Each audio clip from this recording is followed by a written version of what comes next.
Урматтуу төрага туура баштадык деп ойлойм.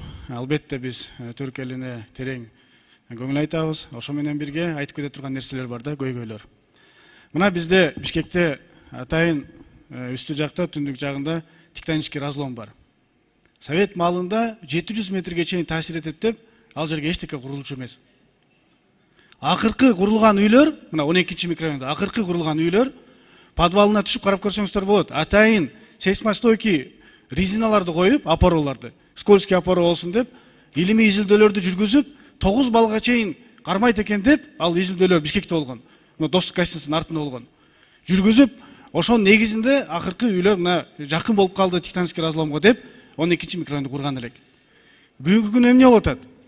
Бүгүнкү күнү мына биз түрктөрдөн үйрөнүп келген каркасный метод менен Южный магистралдын түндүк жагында микрорайондорду куруп баратабыз. Мен бир сурадым эле. Биз мындай карап куруп атабызбы? Барбы технология десем, арматураларын эле көбөйтүп койдук деген да.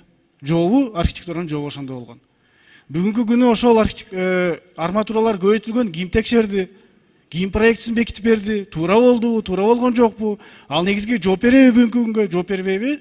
Мен сунуш кылат элем, урматтуу төрага, биз атайын депутаттык комиссия түзгөнбүз. Депутаттык комиссия курулуп аткан үйлөр боюнча жана аларды мыйзамдуу эмесин эле караган. Особый пункт менен киргизип коелу. Ушул жаңы курулган үйлөрдүн сейсмостойкий жагында карап берсин.